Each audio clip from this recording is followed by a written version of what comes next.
Well, I did it. I watched all of NCIS in just 4 months. That is 17 seasons, 399 episodes, not counting a couple of the episodes you need to watch of NCIS New Orleans and the 2 Backdoor Jag pilot episodes. And I also watched all those too. So I watched over 400 episodes of NCIS in just about 4 months, and here is my review of the series. So going into NCIS, I honestly didn't think I was gonna like it all that much. I remember seeing tons and tons of commercials over the years for this show while I'm watching football or a sitcom on CBS or whatever, and I just always thought, man, that show looks so lame. Who actually watches this? And they always claim to be, you know, the #1 drama series on Monday nights or Tuesday nights or whatever day it's airing on that year. And I would just think, okay, yeah, CBS, you call every show you have #1. So like, get over yourself, whatever. NCIS can't be that great. But then I started the show and I understand why it's the #1 longest running drama series on television. It's really freaking good. I really enjoyed it.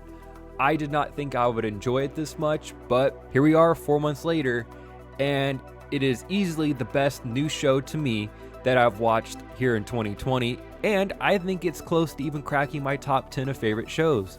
So that right there should tell you that NCIS is a very good show. So I'm gonna warn you guys right now, spoilers may be ahead. I'll try not to spoil anything huge.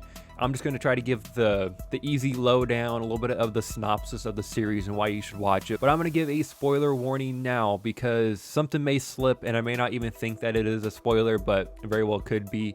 And if I do end up just kind of flowing and I do spoil something, I apologize. You've been warned. So if you haven't seen all of the series and you want to, you might want to bounce out now and come back at a later date to watch this review because I probably will spoil something along the way. So the show mainly revolves around Leroy Jethro Gibbs and his team at NCIS. And of course they solve murders and crimes and everything else, but there's always a bigger storyline at hand every season. And every year it usually kind of changes up and the stakes do get higher, it seems like every season, until it kind of plateaus out a little bit and then it starts ramping back up in, I don't know, like season 14 or something like that. But for a show that's just mainly based around a death of the week or crime of the week or whatever, this show has great characters, great writing, and great depth.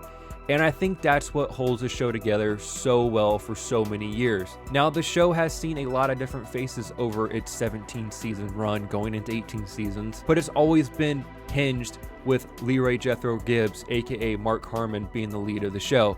If he wasn't on it, obviously this show just could not exist anymore because he is the linchpin to it all. So the show starts out with the team of Gibbs, Kate, Tony, and McGee. And the first season, McGee's kind of there, kind of not. He's not a full team member and he's not a full cast member quite yet at that point in season 1, if I remember correctly. But that's the team for the first 2 seasons. And then Kate actually ends up dying due to one of the big plot points of season 1 and 2. And then going into season 3, we see a shakeup within the team. And again, sorry, spoilers. I just spoiled something huge there if you haven't watched the first couple of seasons. Then we get Ziva.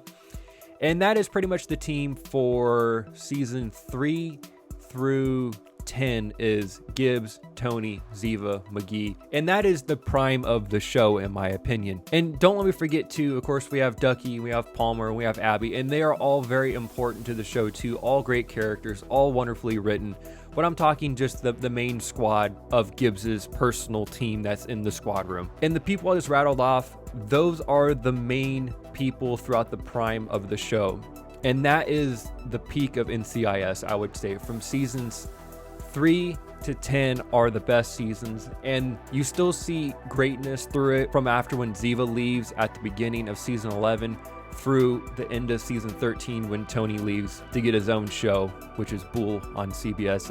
I've yet to watch it, but it's got a few seasons now, so it can't be that bad. I'll probably end up watching it eventually. But getting back to the main core of the show, which is all the great characters. A lot of shows suffer because they can't write characters and they have no depth and no real story to tell, and that is where NCIS thrives. Every single character that they bring in, for the most part, has a great story and has a lot of depth, and you're interested in learning more about the character, and in turn, it makes you care about them. Gibbs, you start learning more about how his family was tragically murdered and why he is the way he is and so forth, and it makes you care about him, and that's done through great writing. Ziva, all of her struggles from growing up in Israel and becoming a Mossad assassin and so forth, coming to America, all this stuff with every character. You have Tony and all of his struggles with his dad and why he became a cop and why he went to NCIS, and McGee, why he is an NCIS agent because his dad was super strict on him and wanted him to go to the Navy, but he didn't want to do that and so forth, and did his own path, and why Abby is the way she is, and why Ducky is the way he is, why Palmer is the way he is. Like, all the stuff is so well written, so well fleshed out. When it comes to writing and character development, this show is truly one of the best. It really is. I really have enjoyed it that much. Now, in the later seasons, once Tony and Ziva leave, we see a shakeup of the team, and around this time too, Ducky appears less and less. He is still a main cast member in the show, but David McCallum, who plays Ducky, is no spring chicken. He's actually currently in his late 80s, so even 4, 5, 6 years ago, when he started appearing less and less, he was still an elder man, you know, with a workload of a show that has 23 episodes a season, or 21, 22, 23, depending on the season. Still a huge workload for anyone, let alone a man who's in his 80s. So he starts appearing less and less, but still a main cast member, and it's totally understandable. But around that time, we see Bishop show up, which I think she grows into a better character from when she's first introduced. When she's first introduced, I didn't really care for her all that much, but she eventually grows into a character that you can care for, and I don't mind her. I actually enjoy her character at this point through season 17. And then, of course, after Tony leaves, we have Nick Torres show up, which, if you didn't know, it's the guy who plays Fez from that 70s show. So it is hard to see that person play Nick Torres. You're supposed to take him seriously as, you know, he's kind of like this jock guy and so forth. He grows on you eventually. I like him. He's no Tony. He's no McGee, but he has his place. He doesn't try to be more than what he is, and I appreciate that. He's a character, like I said, that does eventually grow on you, but initially in season 14, when the big kind of shuffle happens, there's another character too, Quinn, something like that. She was only there for a season. She was super lame. I'm glad she left. She really wasn't that great of a character. But in season 14, when the big shuffle happens, there's just so much going on with the show because they're trying to introduce all these new characters, all these new things, that I feel like they're just trying to do too much at once. So eventually, by season 17, a lot of those newer characters kind of get fleshed out, and they introduce one of the best new characters, in my opinion, in season 15, and that is Jack Sloan, played by Maria Bello. And she should have been introduced in season 14 instead of that Quinn character, because I think she's a really good actress. Her character has a lot of depth, a lot of great story to tell, and she's ultimately just a really good, deep character, where like the Quinn girl that was brought in for that one season was not at all. She was not a deep character at all, had no real backstory that you really cared about, but Sloan does, and she's a really good character. I think she's the best character they've brought on in a long time. I'm not trying to slight Torres or Bishop or whatever, but I just feel like Sloan's character is very interesting compared to some of the others. And then by season 15, I think just when everything's starting to feel normal again, Abby ends up leaving. Her actress wanted to pursue other stuff, as far as I've read, which is understandable. You can only be on something for so long. But by this point, by season 15, 16, the show is very much different than what you got used to early on. And it's not saying the show is bad at this point. It's just a lot different, and you have different characters, different things to care about. And again, if it wasn't for Gibbs being the linchpin to it all, this show would not be as successful as it is. Now, of course, you have McGee. You get to see pretty much McGee grow up throughout the entire series, which is really cool to see.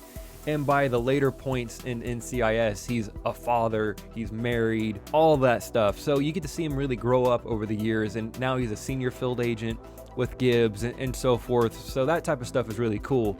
But it's just the other characters. Not saying they're necessarily bad, they're just not as compelling as the original characters, other than Sloan. I feel like Sloan would have fit in with the original cast very well. She could have had a really good place at NCIS, even say like in season 4. I like that she brings a different dynamic to the show, where she's not just trying to be another field agent that gets shoved into Gibbs' team. She's kind of for lack of a better term. She's kind of like a Counselor Troy in TNG, but with a very, very hard edge and a lot more struggles and hardships she's gone throughout her life. She's a great addition to the team and the show, and she was a breath of fresh air, let's just say that, compared to, say, when they brought in the Quinn lady. Like, she was just another insert character that, whatever, you know, like, you're trying to be someone that you're not, and no matter who they brought in at that point, they weren't going to replace Tony or Ziva, so they had that struggle no matter what. And I like that Sloane's just a different character, does a different job, not trying to be the same thing as Torres and Bishop later on, who are true field agents with Gibbs and McGee. Like I said earlier in the video, I don't want to spoil any super main plot points. I mainly just kind of talk about the characters and different things that I've observed. Of course, I could get super in depth with all the plot lines and stories that they tell. Again, some of the best writing that you could honestly see is in this show. Like, it's super good, super compelling. And I don't want to spoil that much. I feel like spoiling something with like Kate's death from 2005 isn't a huge spoiler. I mean, it was 15 years ago, but there is a couple other things I want to touch on. Kind of get back to the full picture. I feel like season 1 and 2 are within their own deal because that's when Kate's there. And then after she dies, from seasons 3 to 10, it's kind of its own deal. And then you have your back end of like 11, 12, and 13 before Tony leaves. But I would say I would clump all of season 3 to 13 kind of as one giant arc while Tony's still there. And of course, he ends up leaving because circumstances come up that he kind of has to leave, and he wants to leave NCIS. Should I spoil it here? You know what? I already gave plenty of spoiler warnings. I'm going to spoil it. He ends up finding out he has a kid with Ziva, and that is kind of the big reveal. And Ziva actually, quote unquote, dies at the end of season 13. So he has to leave and pretty much raise their child by himself. You know, like, it's kind of backdoor written in there. I don't hate it. I don't mind that they had a kid together. Actually, I like it. I thought it was creative in that way. But you don't really see the payoff when you backtrack to the last time Tony and Ziva saw each other. It was definitely a backdoor way of having Tony leave the show because, yes, I know NCIS is on normal television and they don't show a lot of sex scenes, which is understandable, but they do usually show enough in this show to allude to what's going to happen. And they never showed anything with Tony and Ziva to allude that, you know, they did hook up one time or a couple times while Tony and Ziva were together in Israel. So of course it could have happened just off screen, like, I get it. But for something like that, you think they would have alluded to it because it's such a drawn out relationship over so many seasons that they would have given the fans at least a little bit of that, you know, where they didn't. And they kind of just put it in as a backdoor way to get Tony out of the show, which wasn't bad. Don't get me wrong. Ends up writing itself out really well over the next few seasons. It's just a little food for thought there. Kind of interesting. And of course, you go through season 14, 15, 16, not knowing that Ziva is actually alive. That actually pops up at the end of season 16. So I guess I misspoke there, but it's like the last 2 seconds of season 16. And then a lot of big plot points in season 17 is finding out Ziva's still alive, why she's on the run all this time, while she, you know, she did escape from dying back at the end of season 13. She did contact Tony that she was alive and all this stuff, this whole plot point of Ziva in season 17, which I actually knew they didn't kill her. It was kind of spoiled to me when I was reading something on NCIS, like early on when I started watching it. So I knew she didn't die at the end of season 13, but it was still super sad. Like that end of season 13, you got to watch it. It really does pull on your heartstrings, but it was great to see her. The only complaint I have of that whole Ziva arc in season 17 is we didn't see Denozo. I just wanted maybe 30 seconds to see Denozo and Ziva and their kid all together. I get it, Denozo's on his own show with Bull and stuff, but he couldn't come over for just like 20 seconds of screen time and hug Ziva, and that could have been it. You know, like, that would have satisfied me enough. Yeah, like, okay, cool, we don't have to see him again until like the end of the show. Like, awesome, they're gonna go live a happy life forever. Like, cool. That's the only part that I wish they would have shown, but I get it, you know, I get the real world aspect of why he didn't show up, but still a little disappointing nonetheless. Now, going into season 18 and beyond, I don't know how many more seasons this show will have. I truly don't. I think it will last as long as Mark Harmon wants to do it. I truly do. So if Mark Harmon wants to keep doing this for another 5 or 10 years or something crazy, I think the show will go on and NCIS will be around, but Mark Harmon did just turn 69 years old. So even though he looks great, gets around awesomely, you know, you have to start kind of thinking like, how much longer does he want to do a show that's just has such a big time commitment and all of this stuff? You know, he's been doing it for so long. Like, how many more seasons do you think they got? Barring anything horrific, I think they'll for sure get 20 seasons. That's my prediction as of right now. I mean, why not? You're so close. Try to get 20 seasons, and then they'll probably assess what to do from there. I think from there, we should jump into how I see the series ending whenever it does end. To me, the show can only end with Gibbs dying. As awful and horrific and as sad as that will be, however you want to phrase it, I think the show can only end with Gibbs dying. And however that ends up being, however it happens, I have no clue. But I think that's how the show should end, is with his death. And at his funeral, like, everyone comes together one last time. You could either turn it into Gibbs gets killed in one way or another, and then somehow, some way, like the team comes back together for one last case to help solve Gibbs's death, murder, what have you. If done right, it could be cool, but that could be a little hokey. So I don't know if they would do that. But at the very least, you could have almost like an Iron Man funeral scene at the end of Endgame, where all the superheroes are there to kind of pay respects to Tony as his body gets sent out in the middle of the lake. Obviously, Gibbs isn't going to get sent out to the middle of the lake or something like that, but at his funeral, like, everyone that he's affected over the years can come together. Everyone that loves him can come together and show that Gibbs does have a family, even though that his true family was killed years ago. Like, he does have a family with everyone that he's been involved with over the past, 20 plus years. You could have Tony and Ziva and their daughter show up. You're going to have Abby, you're going to have Bishop and Torres and Vance and Ducky and Palmer. Like, everyone that he's ever been involved with over the years will show up there. And I think that would be the way to kind of end the show. And of course, like, in maybe Gibbs's dying moments or whatever, he can see like Mike Franks, his wife, his daughter, like that type of thing. He can have like a true reflection on his life, like something like that. But I think that's how the show has to end, is Gibbs has to die, as awful as that is. But that is the only way I think you can actually end the show. It's kind of like Supernatural. Like, I love Supernatural. It's one of my favorite shows ever. Love Sam and Dean. But I think the only way you can truly end that show is with them dying. And we're going to find that out here in just a few weeks, like how that show's going to end. But I truly just feel like they have to die. And I feel the same way about Gibbs and have NCIS end, is Gibbs has to die. And then the main show will end. And then who knows, they're going to have even more spin-offs of NCIS. Very possibly.